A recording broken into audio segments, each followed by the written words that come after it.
everyone. I love the countdown and welcome Jo. Jo is my special guest today and it's so lovely to have you here, Jo. So what I thought we'd do to start with is we'll do some icebreakers so that it does exactly that and people can get to know you. I haven't prepared, Jo. I did have a little timer ready to go, but I haven't been able to work out how to put it on this platform. So there's no timer today. But just if you just like to answer them. So the first question is chocolate. Oh, that's what happens when you go live. And you forget to turn your phone off. That's what I did before. All right. Just let me tell this person that I'm going to be 10 minutes. You know what I do? I actually have like a sign on my door, like there's a little green band. So any of my family know that if a green band's on, not to interrupt me, but I forgot to turn my phone off. So sorry about that, everybody. Okay, fun icebreakers. Chocolate, choc mint, strawberry or vanilla? Strawberry. Oh, where is it? Strawberry. Strawberry. Dogs. Cats. Dogs. Introvert or extrovert? I think it depends on the day. I don't know. I don't know that one. I think I'm both. Can you be both? Tea, coffee, or something else? Coffee. Always coffee. Early bird or night owl? Night owl. Yeah. PC or Mac? PC because it's cheaper. Money or fame? Money because you can invest it. Fame can go away. Mild or spicy hot? Mild. Cautious or adventurous? Again, depends on the day. I think becoming a mum, I'm probably more cautious. Yeah. Oh, really? I think you're one of the most adventurous people I know, so I'm surprised. I think I don't see it. Call or text? Oh, texting. Yeah. Favorite ISA product? Well, I have to say the shakes because they're easy. Your choice of charity? I have 6 on the go, but salvos are always first. Fantastic. And describe your so that was our 12 icebreakers. So well done and fantastic. And there's trillions of people out in the world, and I think you're a small percentage of the people that I know that take a lot of risks. So I would have said you were definitely adventurous. Yeah. But it's interesting how people perceive themselves, isn't it? So, Jo, describe your current life in a nutshell. Tell us about Jo Ellis. I think I'm a typical mum, so obviously my kids come first. So I've got 5 kids at home between 15 and 5. I've got my partner Stuart engaged last year, and he's got 2 girls, so there's 7 kids between us. I started my own business just before COVID. I don't know, I'm 36, born and raised here in WA. Just me. It's not really much. I like sitting on the couch watching telly. I don't do much. I just work and mum. How on earth do you have time to sit on the couch and watch television? That's what I'd like to know.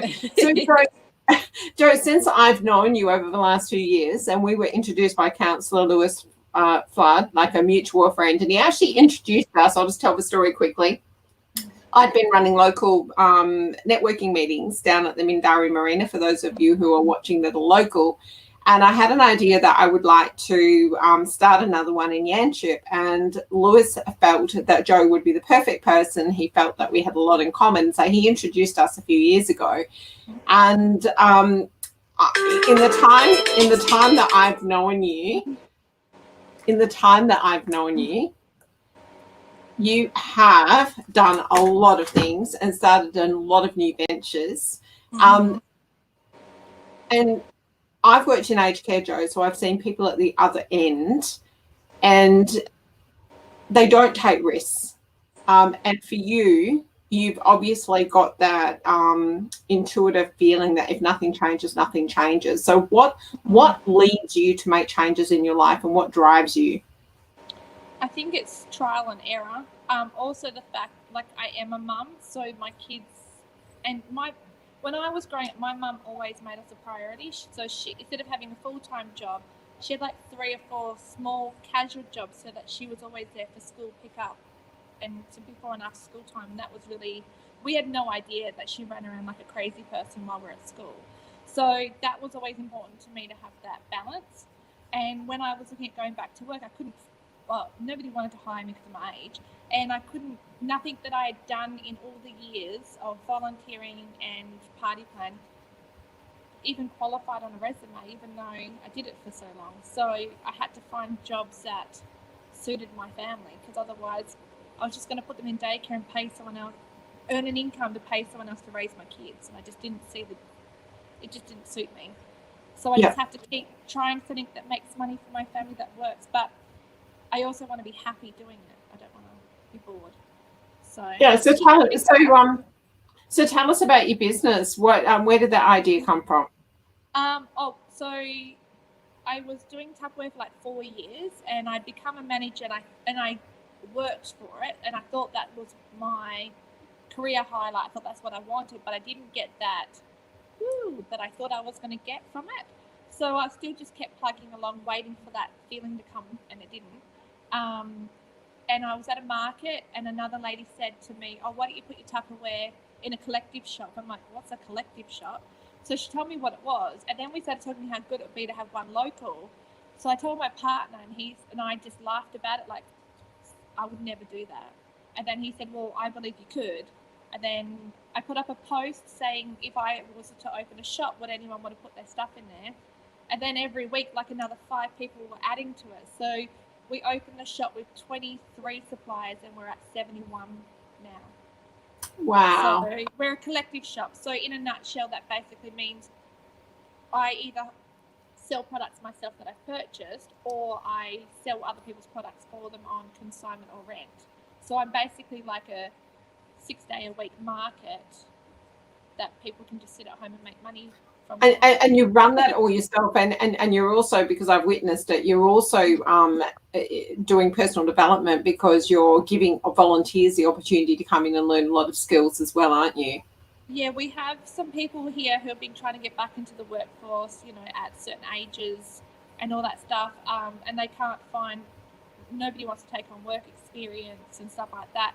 And that was how I learned jobs when I was at school. Nobody does work experience anymore, so we just let them come in, and they choose their hours, they take on the responsibilities just like they would a cashier would, and they love it. And I also give them advice on how they could get products in our shop too, so they could have a little side gig. And we also have people of other age groups who are doing it for their own, to keep them, like, they're retired, they've got nothing to do, and they just want to keep themselves stimulated. They've always been busy, so this is a hobby for them. So it's That's fun. Fantastic. Yeah, that's fantastic. And I get to learn from them.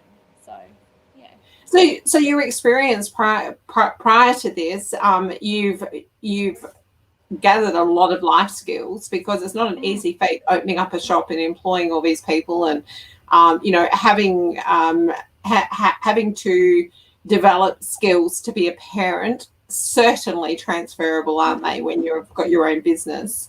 So what experience do you think has set you up best for what you're doing now? What previous job? I don't think I could pinpoint it. Like, my dad has always been self-employed, so he's always started a business from scratch upwards. So the business side I probably get from my dad, and the community side I definitely get from my mum.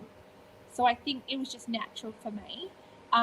Many years ago, I was one qualification away from becoming a youth worker.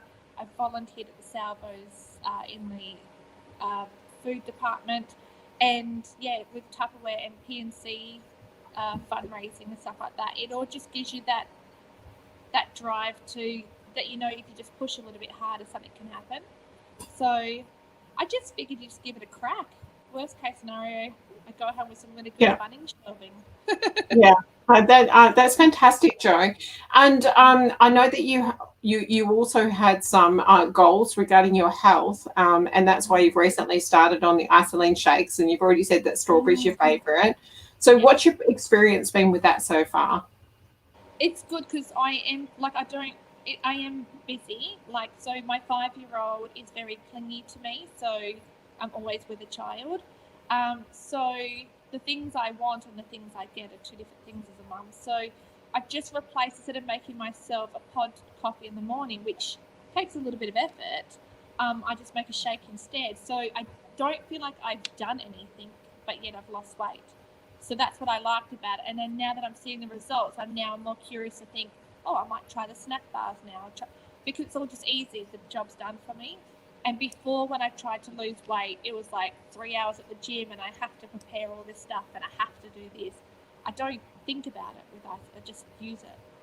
Yeah, that's what I love too, and that's what I'm finding. The main client base for me is people that are so busy, which is why I now call my business Nutrition to Go, because really it's so important that we feed our bodies, because and as mothers, if we collapse, the whole family does. So for anybody else that was actually thinking about supplementing their diet with some shakes, what advice would you give them, Jo? Do it is the easiest advice. Purely because, like I've told you before in our private conversations, I wasn't eating properly during the day because I was too busy. And if I was eating, I was sitting in drive-thrus waiting for food and stuff like that. And I could have just gone home and made a shake, or grabbed a snack bar that you guys provide and stuff like that. But it's not just about the meal replacements and being lazy. It's also what I get out of it. I feel more energetic. I feel like I can cope with the day better, because before I wasn't just getting tired, it was also emotional. I was emotionally tired, therefore I was shutting down and I was just working on empty. So now I feel like I'm getting everything that I need with less effort. So why not do it? Everyone likes a cheap way. Yeah, definitely. That's fantastic. So you've got quite a big goal, and what's the date that you set to achieve that goal? My birthday is December 4th. Yeah. So I thought my goal was little, but all my friends are like, oh, that's a big effort. But I just thought I didn't want to have it. Remember, I told you I didn't want to have a set number that I wanted to lose. I'm just going to track at 2 kilos per month, and if it happens, it happens. And when it happens, Jo, because that's 500 grams a week. And what I love what Jo has done is that she's made it so achievable for herself, because what so many of us forget is that it's very rare for us to be putting on 2 kilos every week. We generally, it creeps up gradually. Yeah. So you really set yourself a realistic goal, and we're keeping track on that. It's fantastic. Is there anything that you'd like to add before we wrap up? Isogenics wise, definitely give it a go. It's definitely worth it. You don't even have to think about it. And personally, come and support our shop. We're at Clarkson, and we support all the locals. So when you shop with us, it's literally going into your neighbour's pockets. So it's a win-win for everyone. Oh, I love that. You're on your phone, so iPad. Yeah. Oh, you're on your iPad. Did you want to just do a quick whiz around the shop with your iPad to show everyone what it's about? Let's see. I know from a privacy perspective you won't want to get any of your customers there, but... Hang on a minute. Where am I? So I'm in the warehouse part. So we've got 100 square feet at the back. Let me go around the front. Sophia, hang on. I don't know how to turn it. I don't think I could turn it around. I'm going to have to hold it funny. I just want to show the shop. Okay, so I'm going to have to do it this way. Okay, so we got... You can turn it up. How do I turn it around? Sorry, we're just young people. Problems. Okay, no, I can't. Okay, so this is our home decor area. So it's like incense, candles, and all that. Our candles are made by a local 17-year-old. I'll try and do it as quick as I can. Where am I going? So here's our Australia Day stuff. Can you see that there? So this is all locally made. There. And then we got back to school and Valentine's Day behind me.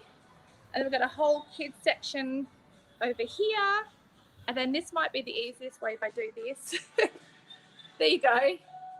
So we have a category for every age and every group. So that's us. If that helps at all. But yeah, so that's my shop. We're right next to the NAB Bake at Clarkson. Beautiful. Thank you for sharing that, Jo. I'm quite sure that'll add some value to somebody. So thank you so much for joining me today. And I look forward to doing your measure next time. And I just love celebrating your success with you. It's fantastic. All right. Thank you. Thank you. Bye. Bye.